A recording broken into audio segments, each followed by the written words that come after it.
ദശകം 96 ഭഗവത് വിഭൂതികൾ ജ്ഞാന കർമ്മ ഭക്തിയോഗങ്ങൾ. ത്വം ഹി ബ്രഹ്മൈവ സാക്ഷാത് പരമുരുമഹിമന്നക്ഷരാണാമകാരഃ താരോ മന്ത്രേഷു രാജ്ഞാം മനുരസി മുനിഷു ത്വം ഭൃഗുർനാരദോപി പ്രഹ്ലാദോ ദാനവാനാം പശുഷു ച സുരഭി പക്ഷിണാം വൈനതേയഃ നാഗാനാമസ്യ നന്ദഃ സുരസരിതബിജ ശ്രോതസാം വിശ്വമൂർത്തേ ബ്രഹ്മണ്യാനാം ബലിസ്ത്വം ക്രതുഷു ച ജപയജ്ഞോऽസി വീരേഷു പാർത്ഥഃ ഭക്താനാമുദ്ഭവസ്ത്വം ബലമസി ബലിനാം ധാമ തേജസ്വിനാം ത്വം നാസ്ത്യന്തത്വദ്വിബുധേഃ വികസദതിശയം വസ്തു സർവം ത്വമേവ ത്വം ജീവസ്ത്വം പ്രധാനം യദിഹ ഭവദൃതേ തന്ന കിഞ്ചിത് പ്രപഞ്ചേ ധർമ്മം വർണ്ണാശ്രമാണാം ശ്രുതിപഥവിഹിതം ത്വത്പരത്വേന ഭക്ത്യാ കുർവന്തോ അന്തർവിരാഗേ വികസതി ശനകൈഃ സന്ധ്യജന്തോ ലഭന്തെ സത്താസ്ഫൂർത്തി പ്രിയത്വാത്മകമഖില പദാർത്ഥേഷു ഭിന്നേഷ്വഭിന്നം നിർമൂലം വിശ്വമൂലം പരമമഹമിതി ത്വദ്വിബോധം വിശുദ്ധം ജ്ഞാനം കർമാവി ഭക്തിസ്ത്രിതയമിഹ ഭവത് പ്രാപകം തത്ര താവത് നിർവിണ്ണാനാമശേഷേ വിഷയ ഇഹ ഭവേത് ജ്ഞാനയോഗേ അധികാരഃ സക്താനാം കർമ്മയോഗഃ ത്വയി വിനിഹിതോ യേ തു നാത്യന്തസക്താഃ നാപ്യത്യന്തം വിരക്താഃ ത്വയി ച ധൃതരസാ ഭക്തിയോഗോ ഹ്യമീഷാം ജ്ഞാനം ത്വദ്ഭക്തതാം വാ ലഘു സുഹൃദവശാദ് മർത്യലോകേ ലഭന്തെ തസ്മാത് തത്രൈവ ജന്മ സ്പൃഹയതി ഭഗവൻ നാകകോ നാരകോ വാ ആവിഷ്ടം മാം തു ദൈവാത് ഭവജലനിധി പോതായിതേ മർത്യദേഹേ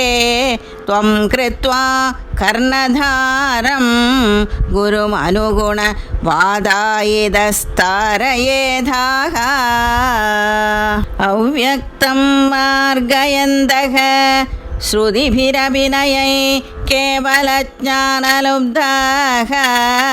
ക്ലിശ്യന്തെ ദീവസിദ്ധിം ബഹുതരജനുഷാം അന്ത ഏവാപ്നുവന്തി ദൂരസ്ഥ കർമ്മയോഗോ ബിജ പരമഫലേ നന്വയം ഭക്തിയോഗഃ ത്വാമൂലാദേവ ഹൃദ്യഃ ത്വരിതമയി ഭവത് പ്രാപകോ വർദ്ധതാം മേ ജ്ഞാനായൈവാദിയത്നം മുനിരപവദതേ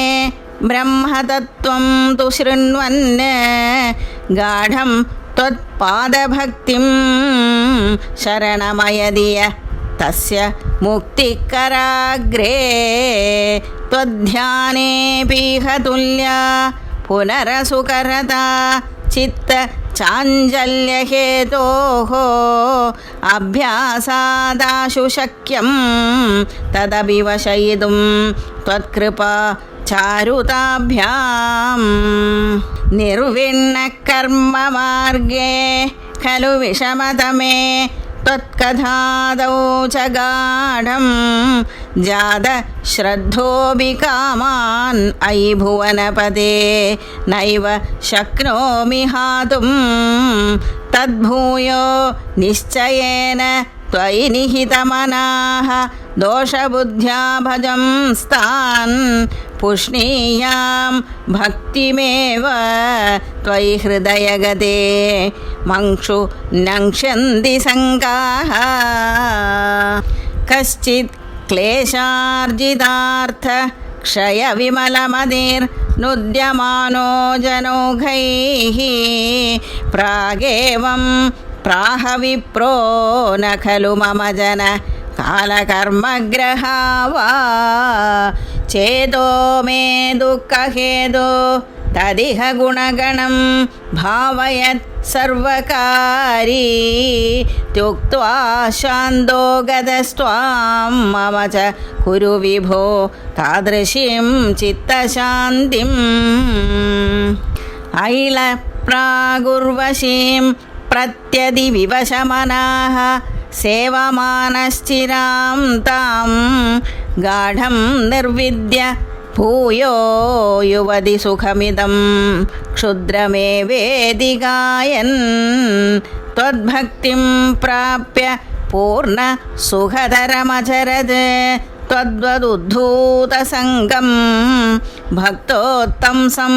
क्रियामां पवनपुरपदे हन्त मे रुन्धि रोगान् गोपिका जीवनस्मरणं गोविन्द गोविन्द नारायण अखिलगुरो भगवन् नमस्ते।